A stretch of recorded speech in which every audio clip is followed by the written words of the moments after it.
अच्छी बात है ना। देखिए, जो सेपरेटिस्ट एजेंडा फैला रहे थे, जो मेरे भारत की एकता और अखंडता पे प्रहार करते थे, जो हमारे भारत की आर्मी को काले झंडे दिखाने वाले लोग, अगर उनकी ऑर्गेनाइजेशंस को खत्म किया जा रहा है तो मुझे लगता है ये बड़ा ही ऐतिहासिक फैसला है और हम सबको इसका समर्थन करना चाहिए, क्योंकि कश्मीर से लेकर कन्याकुमारी एक है, भारत एक है और भारत को विश्व गुरु बनाने के लिए हम सब लोग अगर एकता से, अखंडता से काम करेंगे तो ये अच्छा होगा। ये तो बहुत अच्छी बात है कि वो लोग जिन्होंने हमेशा देश विरोधी बातें की हैं, जिन्होंने देश को बांटने की बातें की हैं, जिन्होंने जब कोई आतंकवादी मारा जाता था तो वो सड़कों पे कूद के आते थे, लेकिन आर्मी वालों को वो काले झंडे दिखाते थे। अगर इस तरह की ऑर्गेनाइजेशनों पे बैन लगता है तो हम उसका समर्थन करते हैं। तो अब चेंज भी हो रहा है, आपको लगता है कि अब उनको समझ आ गया है कि सेपरेटिज्म कुछ नहीं है, ये प्रोपेगेंडा है पाकिस्तान का, और उनका रुख अब चेंज हो रहा है, वो मेन स्ट्रीम में आ रहे हैं?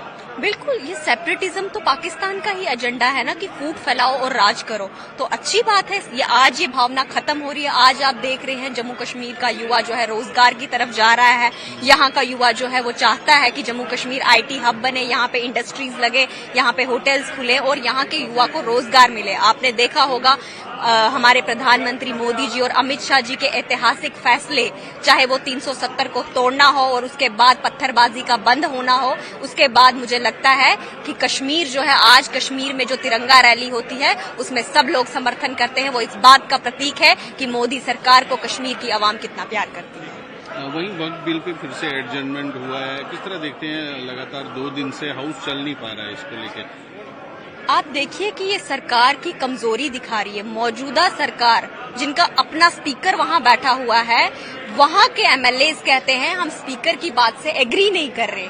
मतलब इनमें आपस में तालमेल ही नहीं है। ये पहली बार हो रहा है कि सरकार को हमें बुला बुला के लाना पड़ रहा है और उनको उनकी चेयर्स पे बिठाना पड़ रहा है। नॉर्मली शोर विपक्ष करता है, लेकिन यहाँ पे हंगामा तो सरकार ही मचा रही है। तो लगता है कि वक्त बिल तो उन्होंने है ही नहीं कि आ सकता है इसमें, जैसा कि स्पीकर ने बोला है। ये तो पास हो चुका है, तो अब इस पे आने का सवाल ही पैदा नहीं होता। इसके वक्फ के नाम पे जो लूट मार मचाई हुई थी, जो गरीब मुसलमान पिस रहा था, वो हमेशा ही पिसता रहता। इसीलिए ये वक्फ बिल जो है ये स्पीकर ने बोल भी इस पे बहस नहीं होती। एजेंडावहीन, दिशावहीन, नेशनल कॉन्फ्रेंस से नए नए टोटके और तमाशे ये विधानसभा में पेश करने की कोशिश कर रही है। ये हाउस लोगों की बात करने के लिए है। ये हाउस गरीब, मजदूर, मजलूम, युवा, किसान, महिला, उनकी बात करने के लिए है, ना कि एक पॉलिटिकल टेंट्रम जिसे कहते हैं, टैक्टिक्स प्ले करने के लिए। ये एक प्लेटफॉर्म के मंच या अखाड़ा ना बने। लेकिन बहुत विडंबना है और उसकी जितनी भी निंदा की जाए कम है। रूलिंग पार्टी खुद हाउस को अवरुद्ध कर रही है, बार बार कर रही है। 2 दिन से हाउस नहीं चलने दे रही। मुझे लगता है कि रूलिंग पार्टी लोगों को फेस नहीं कर सकती। रूलिंग पार्टी अपनी गारंटियां देने में सक्षम नहीं है। मेरा सीधा और स्पष्ट सवाल इन सब से कि क्या आप वक्फ अमेंडमेंट बिल को, जिसे पार्लियामेंट के दोनों संसदों ने पास किया, राष्ट्रपति ने उस पर अपनी मोहर लगाई है, क्या आप उसको बदल सकते हैं यहां चर्चा करने से? क्या उस पर कोई तरमीम हो सकती है? क्या उसमें कोई अमेंडमेंट हो सकती है? लेकिन आप मेरी बात नहीं सुनेंगे, आप स्पीकर की बात नहीं सुनेंगे, आप डॉक्टर फारूक अब्दुल्ला, उनके जो अध्यक्ष हैं, उनकी बात ना सुनेंगे, आप कानून और आइन की बात नहीं सुनेंगे। ये अपने आप में वाकई चिंताजनक है। मुझे लगता है कि कश्मीर के लोग आने वाले वक्त में जरूर जवाब देंगे, करारा जवाब देंगे इस नकारात्मक राजनीति का। और भारतीय जनता पार्टी लोगों की पार्टी है, लोगों की बात करती है।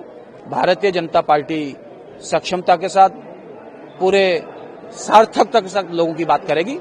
भारतीय जनता पार्टी चर्चा चाहती है, भारतीय जनता पार्टी हाउस चले, लोगों की बात हो, इतना ही विशेष है। दूसरी तरफ कश्मीर में 3 हुर्रियत के बड़े लीडर हैं जो उन्होंने हुर्रियत छोड़ के मेन स्ट्रीम में आने का फैसला किया। देखिए, मैंने कहा 5 अगस्त 2019 के बाद जो माहौल बना, एक कहीं ना कहीं एक स्पेस कम हो गई ऐसे लोगों के लिए जो भारत को गाली देके या कश्मीर में धोखा, फ्रॉड और डबल स्पीक की जो राजनीति करते थे। एवरीबॉडी नोज कि जम्मू कश्मीर जहां है वहीं रहेगा।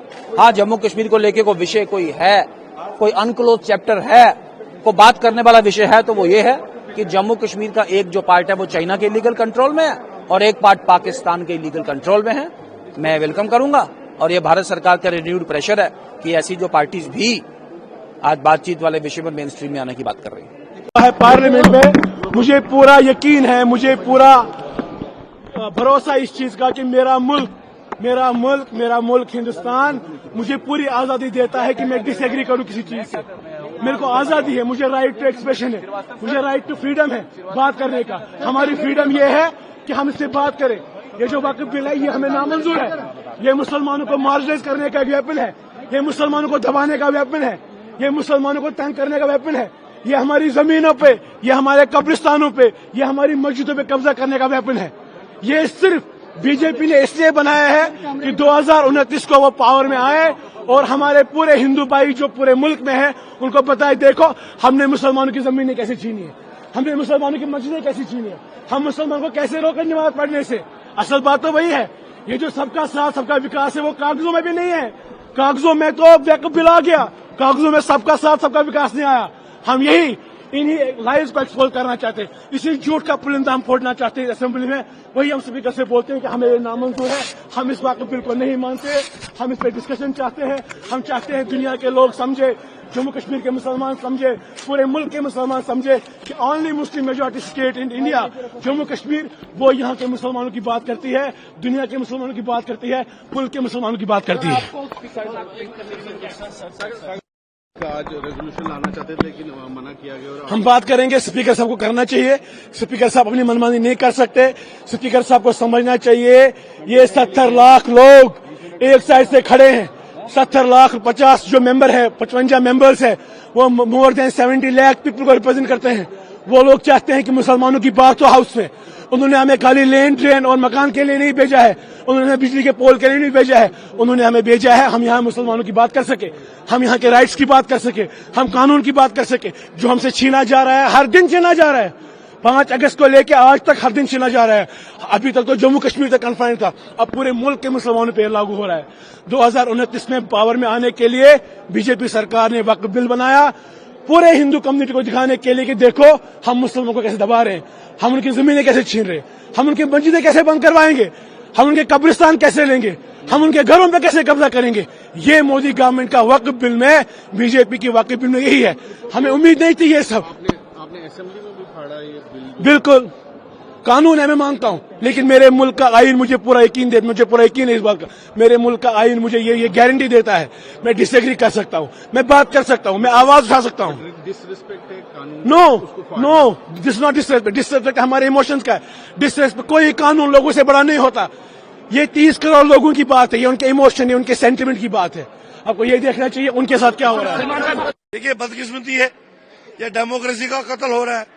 हाउस की प्रोसीडिंग चलनी चाहिए, हाउस की प्रोसीडिंग चलने नहीं दे रहे। कल भी क्वेश्चन आवर नहीं चलने दिया। आज तो स्पीकर साहब ने शुरुआत भी की और हमारे पहले क्वेश्चन में राजीव सिसोदिया जी के लिए उन्होंने बोला भी। जैसे ही बात रेज हुई, नेशनल कॉन्फ्रेंस के लोग, यहाँ दूध की रखवाली में बिल्ली बैठी हुई है, नेशनल कॉन्फ्रेंस के लोग अपनी पार्टी के स्पीकर के खिलाफ बैल में आ गए और उन्होंने शोरगुल शुरू कर दिया। फिर पीडीपी के लोगों ने इनको एहसास करवा दिया कि भैया तुम वक्त की लड़ाई लड़ रहे हो, वहां ट्यूलिप गार्डन में जहर हो रही है। तो कहीं ना कहीं इनकी रस्साकशी में हमारे हाउस का कीमती टाइम जो वेस्ट हो रहा है, जहां पब्लिक इश्यूज को टेकअप करना था, जहां पब्लिक मसलों को लेके हमारी डिस्कशंस होनी चाहिए थी, आज कुछ बिल पास होने थे, इन लोगों ने वो नहीं चलने दिया है।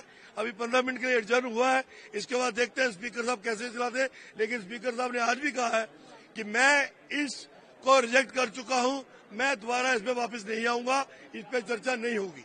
देखिए मेरी बात सुनिए, हम भी चाहते हैं कि रेजोल्यूशन हो, because J&K is the only Muslim majority province in the entire country. The Muslims of India deserve that a strong message goes from here. लेकिन उसके लिए स्पीकर साहब नहीं मान रहे हैं। स्पीकर साहब को मैंने नहीं रखा है वहां, स्पीकर साहब को नेशनल कॉन्फ्रेंस हॉल में इलेक्ट किया है। अगर वो सीरियस हैं, वो नो कॉन्फिडेंस लाएं, उनको रिमूव करें, नए स्पीकर साहब को लाएं जो अलाउ करेगा। Barring short of that there is no other solution, यही एक सोल्यूशन है।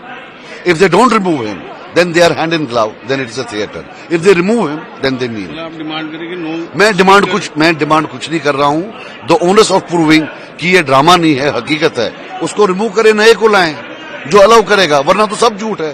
स्पीकर इनका, ये उनके, पार्टी एक है, सब कुछ एक है, कौन किसके खिलाफ प्रोटेस्ट कर रहा है मालूम ही नहीं पड़ रहा है। तो आपका क्या स्टैंड है इस वक्त? यार बोला ना यार, वक्त का हम इस बिल के खिलाफ हैं, टोटल खिलाफ हैं। ये मुसलमानों के अफेयर्स में इंटरफेरेंस। तो आपने टूलिप कर रहे थे सारे। ट्यूलिप गार्डन इसलिए बोला कि जिन्होंने ये बिल लाई है, प्रेजेंट की है पार्लियामेंट, उनका नाम रिजू साहब जो यूनियन मिनिस्टर है, उसके साथ कल सैर सपाटा हो रहा था, by one get one free था। उमर साहब तो एस सीएम थे ही थे, फादर भी साथ थे। तो ये तो it was very bad optics. You can't do this. यहां प्रोटेस्ट कर रहे और वहां उनके साथ सैर सपाटे कर रहे। मैं आपको साफ बोलूं, स्पीकर साहब at the pleasure of NC हैं, वो नेशनल कॉन्फ्रेंस के स्पीकर उन्होंने चुना है। अगर नेशनल कॉन्फ्रेंस को लगता है कि ये बाधा डाल रहे हैं किसी, तो उसको नो कॉन्फिडेंस लाएं, चेंज करें और नया एक स्पीकर लाएं जो वहां चला रहे हैं उनमें से एक को रखे जो अलाउ करे। Otherwise it reeks of theatre. लोगों का विश्वास हमसे उठ जाएगा। ये रिलीजियस मामला है, इसमें भी ड्रामा। अरे स्पीकर आपका है, आप उसको हटाइए, नए स्पीकर को लाइए, हम वक्फ बिल पर रेजोल्यूशन पास करेंगे। और जो स्टेटहुड के रेजोल्यूशन थे वो भी लैप्स करवा दिए। ये कहीं न कहीं तो लग रहा है why are we lapsing everything else. Speaker को चेंज कर दीजिए, सब ठीक होगा। अगर सब एनसी वाले इस चीज पर मुत्तफिक हैं कि रेजोल्यूशन होना चाहिए, let them get a new speaker. ये कौन सी बड़ी बात है? वो लैप्स हो गए, तो अब नेक्स्ट सेशन जो है वहां तक जाएंगे। अब तो अच्छी बात नहीं है, आज ही अगर आती तो बहुत अच्छा था। होम मिनिस्टर साहब भी यहाँ थे, उनको भी मालूम पड़ता कि हमारी पीड़ा क्या है, हमारी सेंटिमेंट क्या है। हम माइनॉरिटी में वो ऐसा ही ड्रामा होगा। ये लाएं, चेंज करें, नए आदमी को लाएं, वो रेजोल्यूशन पास करेगा। इसमें क्या कुछ डाइवर्ट करने की कोशिश कर रहे हैं। आप ही खुद बताओ यार, सवाल आपने ही पूछा है, जवाब उसी में है जो आपका सवाल है। मैं और नहीं बोलना चाहता, लेकिन if they are serious, let them change the speaker, get a new speaker who will pass a resolution और allow a resolution to be pass. लेकिन हमने जन्म मोशन लाई है। कल से हम आपसे गुजारिश कर रहे हैं कि सलाम की है।